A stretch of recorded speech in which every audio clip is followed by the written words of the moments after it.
Assalamualaikum warahmatullahi wabarakatuh. Perkenalkan, kami dari kelompok 5 yang terdiri dari Haji Baskoro, Davina Fayazra, Fauzan Mafi Bali Rahman, Irsyad Nadif, dan Noval Sidki Prihadi. Dan kami akan menjelaskan tentang analisis kita tentang UMKM Ayam Batokok. Boleh di next slide. Baik, ini terdapat tujuan penelitian kita yang ingin dicapai, yaitu yang pertama adalah mendeskripsikan sistem operasional yang berjalan, yaitu kita memetakan seluruh alur bisnis UMKM Ayam Batokok, dari pengadaan bahan baku, produksi, penjualan online dan offline, pengantaran, hingga pencatatan keuangan untuk mendapatkan gambaran sistem secara utuh. Kemudian yang kedua adalah kita menganalisis juga kekuatan dan kelemahan sistem yang ada, kita mengevaluasi sejauh mana sistem yang berjalan sudah efektif dan di mana letak celah atau kelemahannya, khususnya pada pencatatan transaksi offline, alur komunikasi antar bagian, dan pengelolaan informasi keuangan. Selanjutnya yang terakhir adalah mengidentifikasi resiko operasional. Kita memetakan resiko miskomunikasi akibat koordinasi manual via WhatsApp, resiko data tidak akurat karena transaksi offline tidak tercatat dengan baik, serta resiko eksternal seperti pesanan fiktif dan ketergantungan pada rating platform. Selanjutnya akan dijelaskan oleh rekan saya. Ya, untuk profil UMKM Ayam Batok Taman Sarinya itu sendiri, mereka ini telah didirikan sejak tahun 2009. Mereka sendiri terinspirasi dari makanan khas Padang, yaitu dendeng batoko, yang kemudian dikombinasikan dengan ayam goreng ungkep. Nah, mereka dikelola menggunakan manajemen keluarga, jadi sejauh ini mereka tidak melibatkan adanya tenaga kerja eksternal. Untuk operasionalnya sendiri, mereka beroperasi setiap hari pada pukul 8 pagi hingga 7 malam. Mereka menyiapkan stok ayam sekitar 12 hingga 15 kilogram per hari, yang bila kita eh, rata-rata menjadi 100 potong ayam. Nah, bahan baku utamanya sendiri seperti ayam, sayuran, dan bumbu dibeli setiap hari di pasar tradisional untuk menjaga kualitas dan kesegaran produk. Penjualan dilakukan melalui dua saluran, yaitu online yang menyumbang 80% dari penjualan, yaitu bermitra dengan Shopee Food, GoFood, GrabFood, dan juga WhatsApp. Kemudian ada offline yang menyumbang sekitar 20% dari semua penjualan. Pembeliannya itu langsung di lokasi usaha, seperti tadi bilang, offline. Nah, mereka menerapkan perbedaan harga antara penjualan offline dan online untuk menyesuaikan biaya layanan platform. Untuk produk yang ditawarkan sendiri, kembali lagi, yaitu ayam batokok, yaitu ayam goreng ungkep yang disajikan dengan sambal batokok khas sebagai ciri utama produk. Mereka mempunyai menu-menu favorit seperti nasi, ayam batokok, sayur, dan sambal batokoknya itu sendiri. Mereka juga memberikan layanan produk pelengkap seperti perkedel jagung, perkedel kentang, telur barendo, kerang crispy, dan juga daun singkong sebagai pelengkap hidangan. Selanjutnya, oleh rekan saya.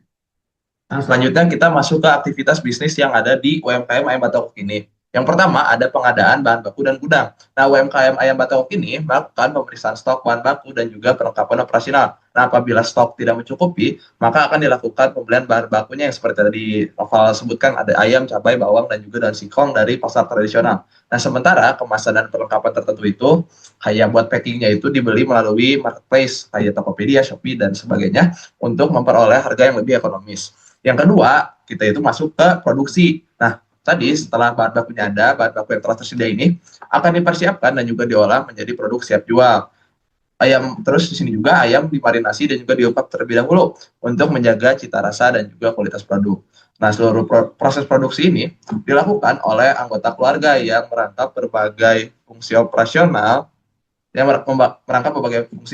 yang selanjutnya itu ada penjualan. Nah, penjualan UMKM Ayam Batok ini seperti yang tadi Nova sudah sebutkan, di sini pelanggan melakukan pemesanan melalui dua saluran. Yang pertama itu ada offline, ya makan di tempat ataupun take away, dan juga online melalui GoFood, GrabFood, Shopee Food, ataupun lewat chat WhatsApp. Nah, setelah pesanan diterima, dilakukanlah perhitungan harga dan juga proses pembayaran menggunakan tunai atau QRIS. Yang selanjutnya itu ada pengantaran. Nah, di sini, pesanan yang telah selesai diproduksi ini diperiksa kembali oleh pihak pengantaran. Untuk apa? Untuk ya kelengkapan itu sudah lengkap gitu. Jadi nanti pengiriman juga dilakukan melalui mitra layanan pesan antar seperti contohnya ada GoFood, GrabFood, ataupun Shopee Food. Kalau yang lewat WhatsApp itu nanti dikirim oleh pihak ayam batoknya itu sendiri.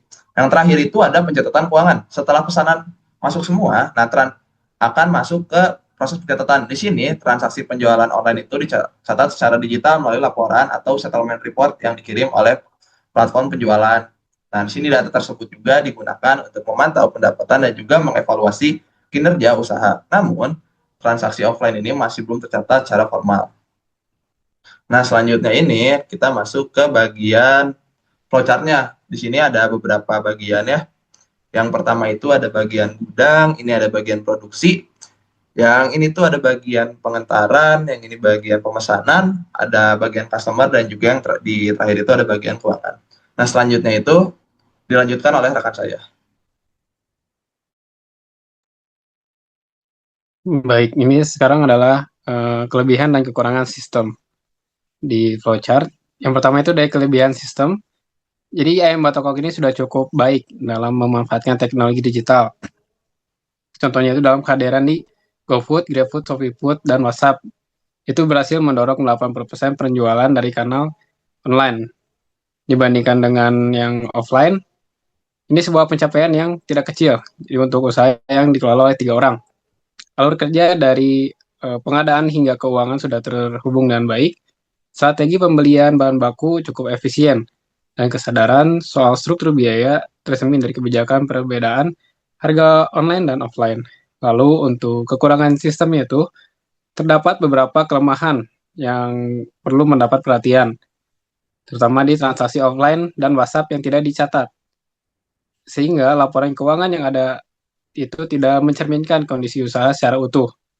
Sistem pun kurang akurat karena menggambarkan pemisahan divisi yang pada kenyataannya dikerjakan oleh orang yang sama. Pengelolaan stok itu masih mengandalkan ingatan pemilik dan tidak ada prosedur verifikasi pesanan, meski usaha ini pernah menjadi korban pesanan fiktif. Selanjutnya,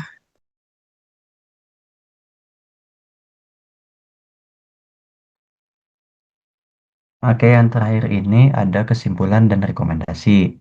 Dari UMKM Ayam Batokok Taman Sari, ini tuh udah nerapin sistem operasional yang cukup baik dan terstruktur untuk menjalanin bisnis ini.